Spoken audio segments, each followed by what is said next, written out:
If you are planning to drop over $1,000 on the iPhone 18 Pro later next year, you need to freeze your credit card right now because Cupertino is cooking up a massive trap. For months, everyone has been telling you that the iPhone 18 Pro is getting a smaller dynamic island, a tiny hole punch cutout, and that Face ID is finally moving under the display. The hype machine promised the most visually exciting front panel change in a decade to justify a rumored price hike up to $1,199. But a bombshell leak from the Asian supply chain just ruined those upgrade plans, and it means your current phone might look identical to a device that costs $1,000. Digital Chat Station, one of the most reliable supply chain leakers on Weibo, quietly dropped a post that the mainstream tech community completely ignored. Apple is officially reusing the existing production tooling for the front glass panel. Let that sink in. The exact same dynamic island size, shape, and position you have been staring at since 2022 is returning. Ross Young from Display Supply Chain Consultants and Ming Chi Kuo have both practically verified that the true under-display Face ID overhaul is delayed to 2027 to mark the iPhone's 20th anniversary. Apple is holding back the visual redesign to save on manufacturing margins, but they still want you to pay a premium price tag. If you buy the iPhone 18 Pro based on how it looks from the front, you are making a $1,000 mistake. But the real kicker is what Apple is changing on the inside to justify the high price, and there is a hidden cost hidden deep in the component tracking from the ELEC that changes everything, but we will get to that in a minute. If you can look past the recycled chassis, the internal architecture is where Apple is trying to deliver real return on investment. The upcoming A20 Pro chip is doing something no smartphone silicon has ever achieved at scale. Apple is ditching traditional packaging for TSMC's bleeding-edge 2nm node combined with wafer-level multi-chip module packaging. Instead of stacking the CPU, GPU,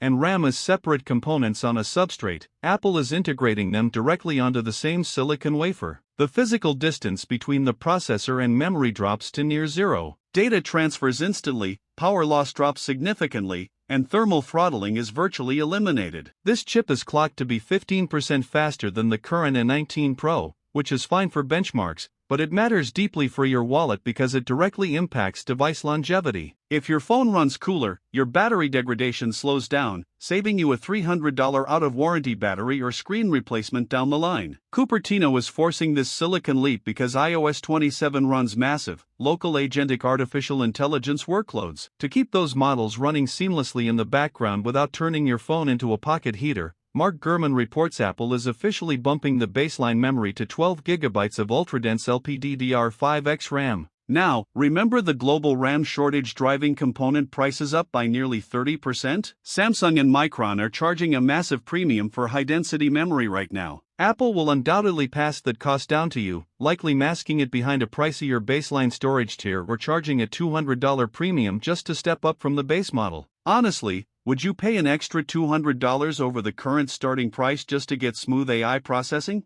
Let me know down in the comments right now, because I think a lot of people are going to pass. The camera system is where Apple is trying to offset buyer regret. For the first time since the original iPhone, Cupertino is introducing a mechanical variable aperture to the primary 48-megapixel camera. Fixed lenses are stuck at one physical opening. The iPhone 18 Pro will feature physically moving actuator blades that automatically adjust from a wide f/1.4 aperture in low light to a closed-down f/2.8 aperture in bright sunlight. This is a massive hardware attack on Sony, because Makotakura reports Apple is officially ending its exclusive sensor relationship with Sony to sign a multi-billion-dollar deal with Samsung. They are moving to a custom Samsung 3-layer stack sensor that reads data infinitely faster, eliminating rolling shutter artifacts in 4K video before the image signal processor even touches the file. When you translate this heavy engineering into daily driver value, it means your portrait shots will finally have genuine, creamy optical background blur instead of those fake software-calculated edge artifacts that ruin photos around your subject's hair. You get true mirrorless camera quality in a phone. Around the back, Fixed Focus Digital confirms Apple is updating its ceramic shield glass finishing process to create a single, unified rear surface, eliminating the mismatched two-tone frame look for a more premium feel. They are also throwing in a bigger 4685 mAh battery. Combined with the 2nm efficiency gains,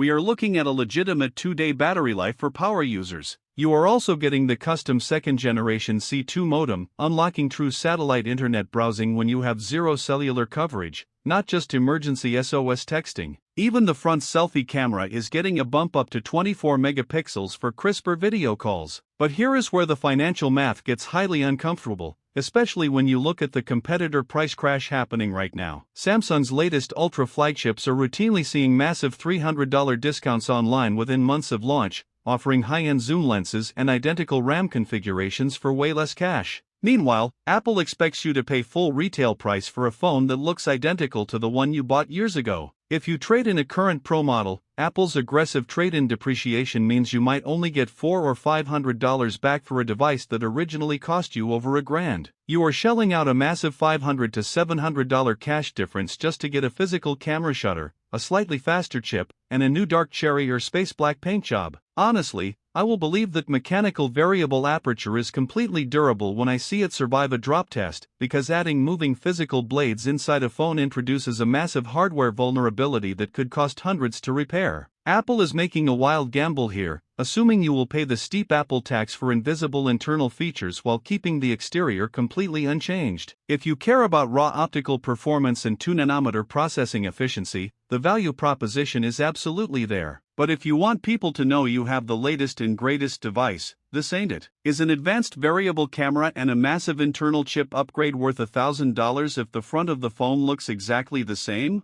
Drop your thoughts below. Our investigation leverages highly specific verification intelligence from key global sources tracking this production pipeline. First, Digital Chat Station on Weibo exposes that Apple is actively preserving legacy manufacturing dimensions for the screen assemblies, completely countering mainstream design expectations. Second, market reporting from Android Headlines tracks the financial realities of this supply chain transition, revealing how part numbers and global component pricing structures are forcing Apple to focus heavily on internal hardware packaging over physical cosmetic updates to preserve their historic hardware margins.